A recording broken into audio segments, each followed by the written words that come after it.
today is my son's graduation day in high school. So grade 12 na siya. So I'm quite excited and kind of sad, or hindi naman sad, but nakaka-emo lang ng konti kasi this will be my last time na magpapagraduate ng high school kasi yung dalaga ko nasa kolehiyo na. And then tong binata ko magko-kolehiyo na rin soon. And then magiging empty nesters na rin kami sooner or later. So medyo nakakalungkot na nakaka-excite at the same time kasi diba yan. Tapos na siya ng high school and then next step for him will be working on now for his future. Syempre yung kurso na kukunin niya sa kolehiyo, dapat yun yung i-apply niya. Actually nakakainis nga kasi nagkasakit kami, no, except my husband. My daughter is sick right now. Nauna yung binata ko last weekend. Pero buti na lang okay na siya ngayon. Buti na lang. Ako yung sumunod sa binata ko, nagkasakit eh. Nagkaroon kami ng flu ko since the long weekend. Tali nung Sunday ako nagkaroon. Ano na ngayon, Friday na. Medyo hindi pa ako 100% okay. Ngayon, ubo naman ang umaatake. And by the way, meron akong biniling very simple na grad gift sa binata ko. So, eto. Last minute kong binili sa Build-A-Bear kahapon sa WEM. Class of 2025. Yan. Oh my God. Magpapagraduate na naman kami. Pero ang pinakagusto ko dito is yung pwede kang mag-record ng message.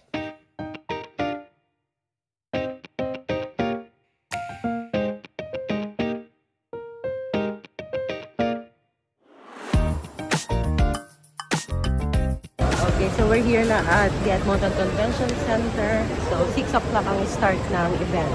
Then may mass at 7 o'clock. So ito, nakapila na kami. Look at that, may nagbibenta ng flowers dito sa loob. So we're lining up to go into Hall A.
Here today and celebrate the class of 2025.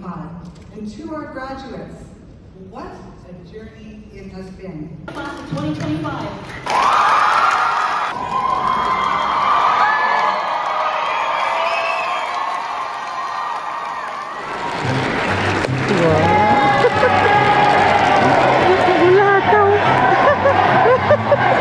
Oh my God, that's my son.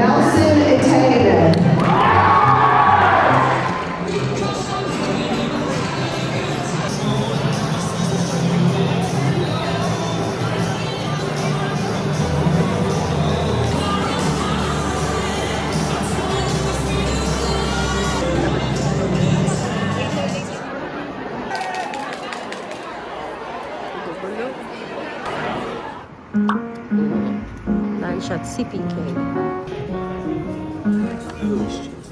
How many pizzas are we getting, guys? Oh, you choose what pizzas you like. Or main. She's so done with pizza. She's so done with pizza. Are you gonna get pasta? Eat and pizza yan for sure. Happy graduation, my son.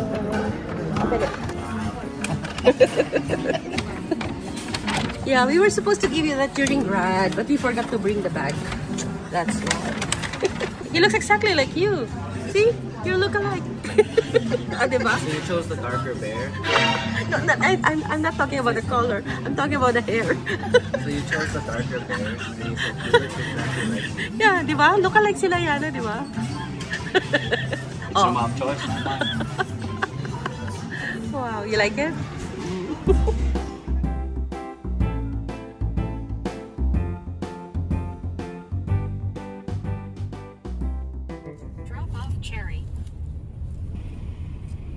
Hey guys! Welcome to another vlog. This is Cherry from Edmonton, Canada. So today, nandito tayo sa Seafood City kasi nagkayayan kami ng mga anak kong mag-lunch dito. Lahat kami nagkikrave ng Pinoy food. At saka gusto rin namin bumili ng balot. And me, for some reason, nagkikrave din ako ng isda. So plano ko magpaprito ng isda. Okay, let's go in. Summer na summer na. Ganda ng weather ngayon eh. It only feels like 18, 20. So, no sweater days na kami. Oh, marami silang mga naka-spread na mga pagkain ngayon dito. Oh. Pero ang plano namin mag-dine-in dito sa Grill City or Crispy Town. So, bahala na kung anong pagkain ang makikita namin. So, dito tayo. Check out na lang kung anong food ang gusto ninyo. So, sa Grill City, ito yung mga pagkain nila. Oh. May mga meal, barbecue, seafood, may cebuchon din for takeaway. Single classic entree for $10.99. May mga ulam din pala. So, turo-turo style. Check ninyo kung anong ulam gusto nyo. Tapos dito naman sa Crispy Town, dito ako madalas nag-take out ng mga turon, mga ulam. Yung bagnet, paborito ko yan. Tapos mga samut-saring ulam. Pero, may mga solo meal din sila. So, pwede rin mag-order ng solo meal. Tapos dito parang gusto ko yung crispy bagnet. O you can go closer there and check kung ano yung ulam. Yun yung bagnet. Yung mga ulam nila today. So, my son is asking for a meat. Baka lechon paksiw. Although, that's a bit sour. Do you like it? No? Pork binagoongan. Igado. Yan, pasok tayo dito para makita natin yung pagkain. Ayan may mga barbecue sila. Bunch of barbecue. At saka mga ulam. This one, my son, take a look kung may ulam kang gusto. Dinuguan, sisig, sinigang adobo. Sige, check lang nila kung anong ulam. Gugustuhan. What is this? Ito ba yung igado? Or menudo? I think this is menudo. Yan, tas mga noodles na. Isang pork barbecue with rice. One is enough? Or you want two? One. Okay, just one. And then, yung isa naman is sinigang meal. Oh, my son. Hold this. This is yours. Careful. Hawakan mo yung barbecue. Ayan na, that's your sinigang. Okay, paying by card. Ano po ako, solo meal nung crispy bagnet. Bali, siya? $13.99. Medyo pricey, pero minsan-minsan lang naman yan. Wala silang sisig. Masarap yung sisig nila dito kasi made of bagnet eh. Ito, masarap to. Paborito rin namin to. Yung pansit malapot. Small na lang nung lechon paksiw.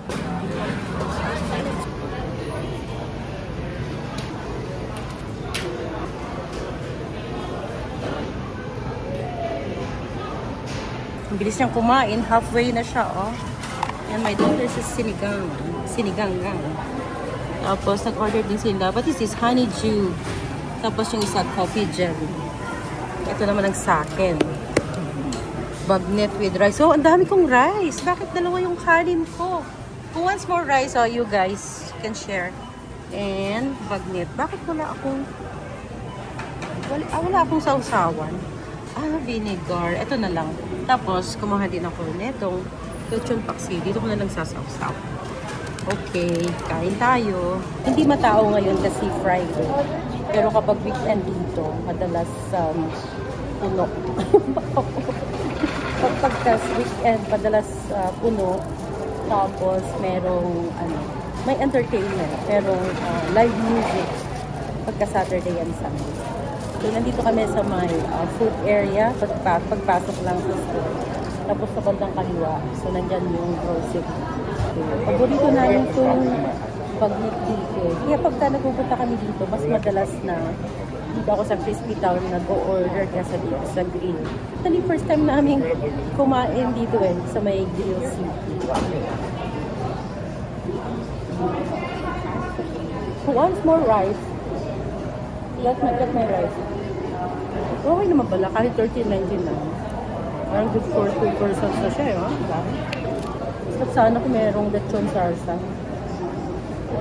Medyo masarap dyan. Yung crispy balak.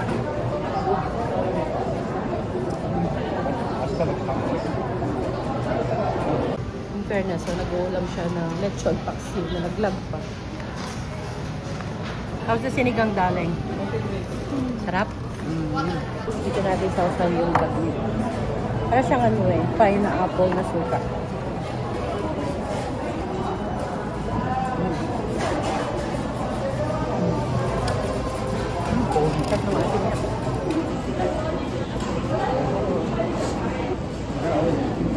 You're done? Bilis na. Then, tikman naman natin yung lechon paksiw.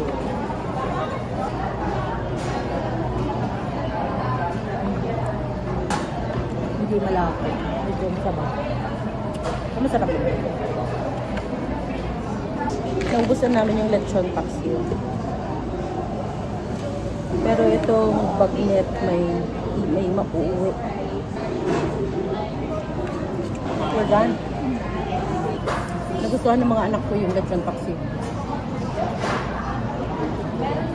Ano, inumin mo yung sabaw?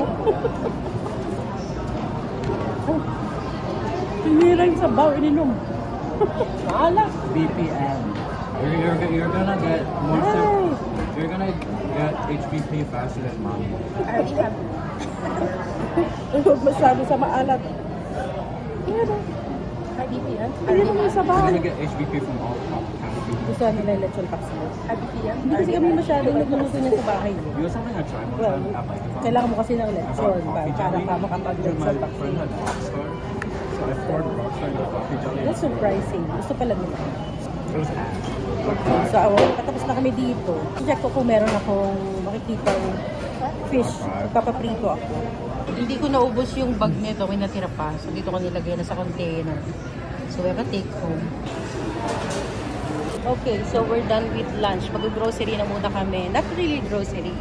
Check namin kung anong mapupulot naming mga pagkain. Check natin kung may balot. Mga barbecue chicken. Meron silang nilagang mais, bibingka. Oh, tsaka mga ginatang... Gusto mo? You get. Ginatang, what is that? Bilo-bilo? Oh yeah, this is bilo-bilo, darling. Kuha ka na kung gusto mo. Tapos ginatang mais, ginatang munggo, and nilagang mani. Yan, gusto mo? Okay, hindi pa siya nagkasya sa barbecue. May take home. You can eat that with your braces? Wag na muna. Ito pang meron dito. Oh, tuyo! Can you get tuyo for your dad? Pansit palabok. And then meals with rice. Tocino, hotdog, spam. Mga silog-silog. Are you getting Ethan? Is that tosilog? Yeah, that's a tocino, I guess. Tapos ito naman yung section ng mga pika-pika. Oh, may halo-halo na sila, syempre. It's summertime. Hotdog. Chicharon. Ito, paborito ko yan. Turon. Kwek-kwek. Fishball. Scrabble. Kikiam. Yan. Order mo yan as mix na. Bigo kami kasi walang balot.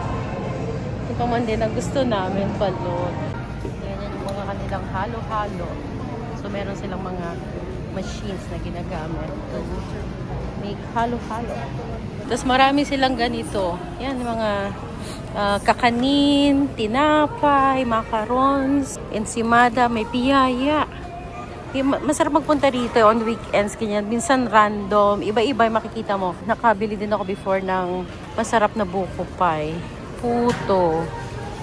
Oh, ang dami. Ito, paborito ko to. Bitso-bitso. Kababayan. Gusto ng binata ko. Crinkles, and so on. Unahin ko na muna yung yung isda para piniprito na nila habang nag-iikot kami dito. Let's check na kung merong pang prito. Kuha nga ako ng isa lang itong lapu-lapu. Masarap tong pang steam. Pili tayo ng matambak. Hindi ko na matandaan to kung matinik or not. Pala. Anyways. So itong mas maliliit lang. Prito natin. So mga 5 piraso lang. Okay na. Ayan, ito yung papaprito natin. Itong isa papatimbang ko lang. Hello, paprito ko po yung matambaka. Okay. Oo. Tapos, ito pwede ba magpalinis? Ayan, palinis na lang po. Sige, mag-grocery lang ako. Balikan ko na lang. Ah, okay. Separate pa niya. So, ito linis lang. Tapos, as-is na yung buong ganyan. Okay, tapos merong number na ganito. Babalikan na lang i-announce kapag available na yung pritong isda. Tapos sa prito, pipiliin mo. Minsan tatanungin ka kung with salt or without. Siguro meron silang mantika na salted and not salted. So, you can choose.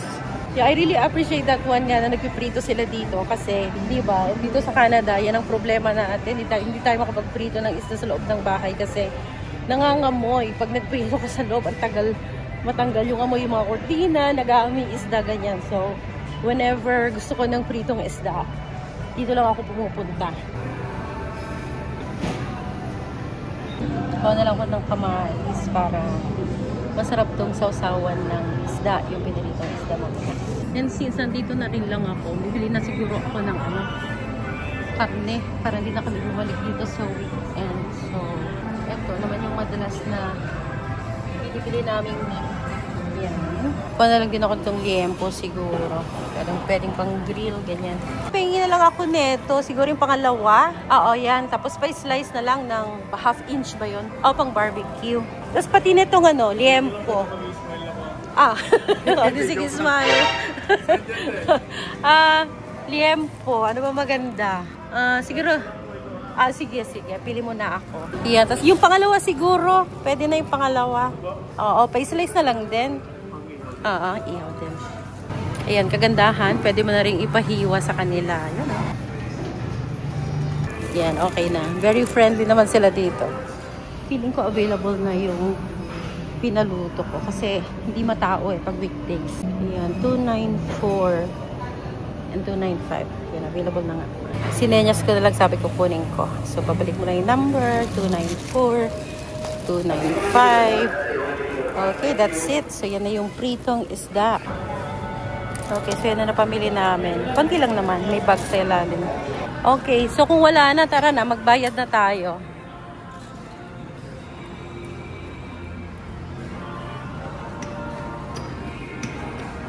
Ano yung pasensya? You got that one? Have you tried that before?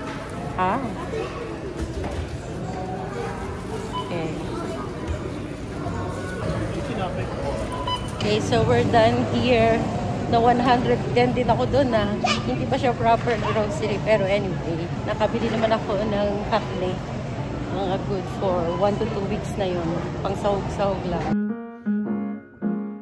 Today is another day and napakaganda ng weather today. So, naisipan kong lumabas. Kaya no sweater days na kami. And I have a bunch of things in here na nilagay ko sa bag kasi idadaan ko sa Goodwill. So, for donations. Nag-spring cleaning kasi ako and chinek ko yung mga bagay-bagay na matagal nang hindi ginagamit. So better let it go. Tapos, i-donate na lang sa Goodwill kasi at least sa Goodwill mabibenta, magagamit pa ng iba kung merong mga nangangailangan, di ba? Drop ko lang siya. Okay. One hand. Pilipino po kayo? Yeah. Oh, kala ko malakas ako. Malakas kayo? Malakas po. So, isa na lang. Kasi kung hindi ka malakas, ayan po.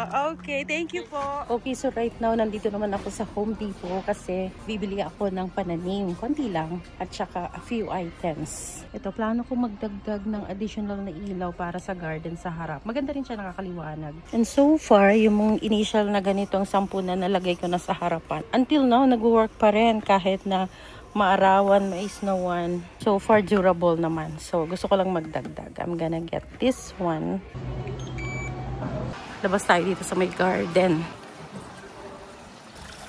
Ganda ng mga fountain, no? Tingin nga lang tayo ng mga halaman.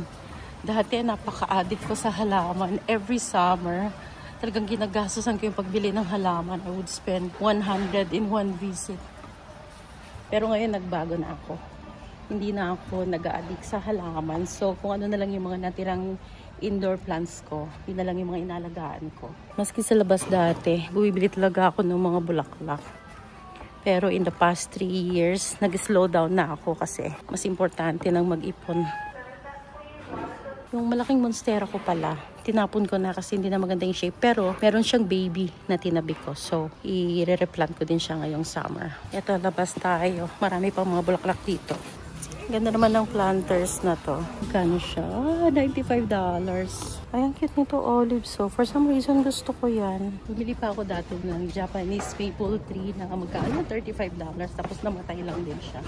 So, pag naisip ko yung mga ginastos ko dati, tapos namamatay lang din. Ano, nakakapanghinayang. Ito, ang dami ko rin taninim na ganito. Wala namang nabuhay. Ito, yung ganito ko, bumabalik.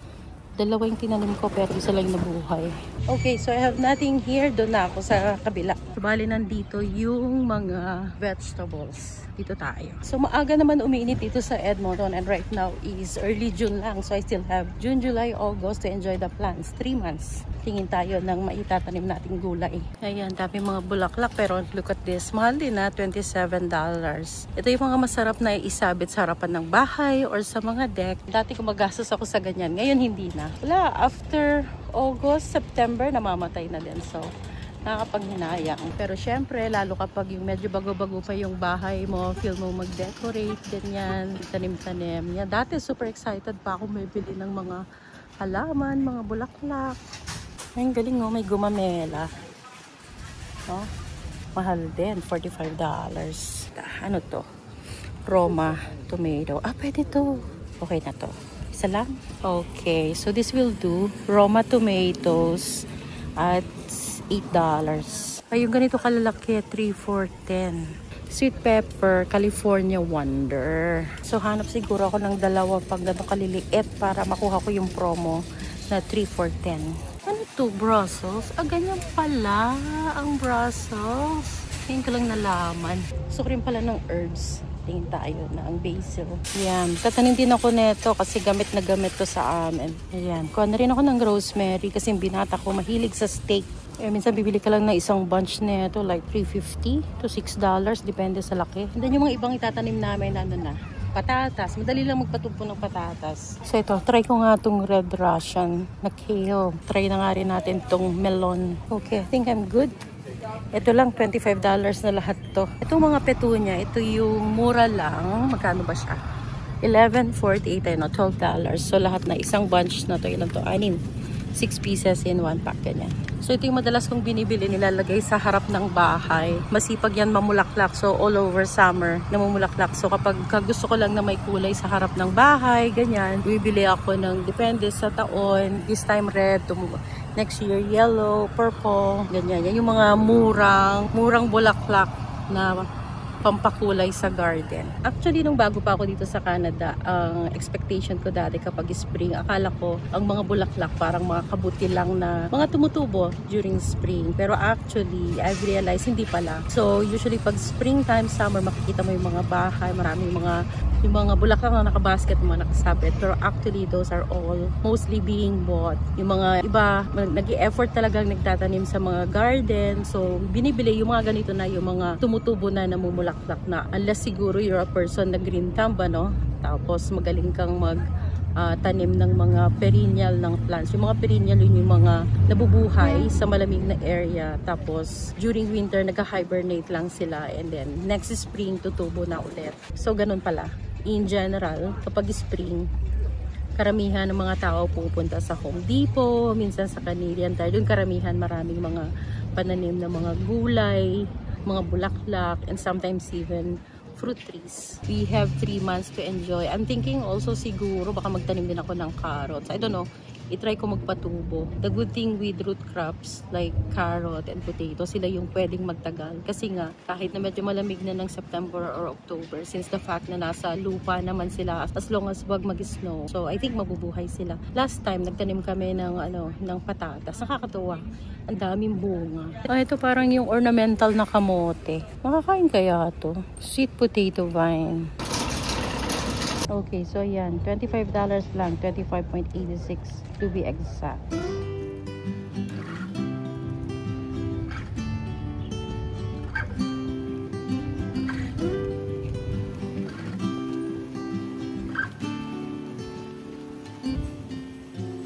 Taking my time as the sun shines on me and everyone that has come to find this world is cruel, but there's nothing new. Living in the moment is the only truth. But let's go slow.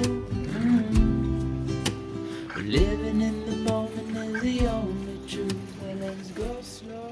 It's only first week of June pero napakaganda na ng weather dito sa Edmonton. No? Parang summer feels na kaya sinetap na namin yung cortina dito sa gazebo. So nag-start na kami magtambay-tambay dito sa likod bahay. Yung mga pananim ko pala na itanim ko na hindi ko na na-film. So eto na sila. Yung dalawang herbs nilagay ko muna sa paso para I was thinking yan yung basil at saka rosemary, healthy yung rosemary. Nilagay ko muna sila sa paso kasi I was thinking come September, October, kapag malamig na, baka pwede ko muna silang ipasok sa loob ng bahay. Pwede pang gamitin. And eto, pinaggamitan ko lang ng spring onion. So, tinanim ko yung dulo. Look at that, oh. Parang wala pang isang linggo. Mga 3 days lang. Nag-start na siyang tumubo. So, yung mga binili ko last time na vegetables, ito na sila. Maliit lang naman kasi yung garden bed ko. Yan lang naman yan. Kunti lang talaga ang itatanim ko. Yan yung melon, kamatis, pepper. Tapos ito mga bok choy.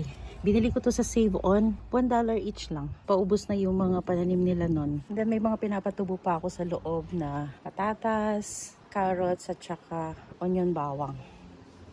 Isisingit-singit ko na lang dito. So ito na lang yung natitira. Tapos we'll see kung may mga some spaces, yung iba isingit-singit ko na lang ganyan. Ayan, so yan siya. Tinamahan ko ng onion. Tapos nung bumili ako sa tindahan ng patatas, pinili ko na yung may mga nakaabang ng ganyan. Kasi yan yung dyan tutubo. Tapos ito, pwede nang putol-putulin pag itatanim mo. Actually, pwede mo i-divide into 2 or 3. Basta yung solong itatanim mo, meron siyang mata at may tumutubo na. Nakakatuwa lang din maghalaman kasi ngayon meron akong rason para lumabas dito sa likod bahay pagising sa umaga.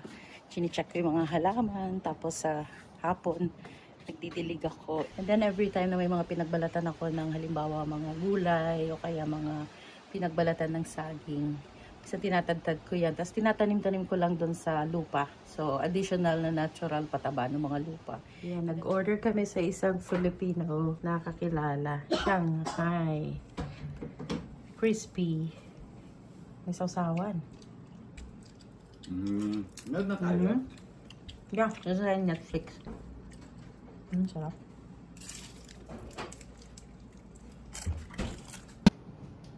Itong ensaymada, parehong cheese to, no? Okay. Ito napakasarap ng ensaymada na to. The best ever. Super soft. Okay, let's put this one here. Sarap to. Namiss ko. Ang tagal na natin di nag-order. Oo nga. Oh, nakalimutan ko din eh. So most likely ito na ang dinner. Okay, and then let's watch Netflix. I'm gonna eat rice. Ayan, pinainit ko na yung kanin. Sarap to. I'm hungry. Yun, new episode. Okay. Yeah, so I'm going out kasi dinetest ng mga anak ko yung drone ko na matagal nang nakaimbak. Lunch.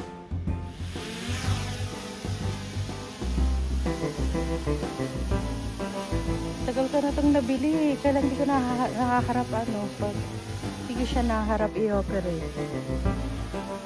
Ayan, so pina-operate ko sa mga anak ko. Kaso kasi ang higpit naman ng mga rules kasi ng pag-play yata ng drone dito. Even sa mga public parks, hindi siya ganun ka-open. I don't know. Siguro basta make sure lang na hindi masyadong matao kapag magpa-fly ng drone siguro sa public spaces.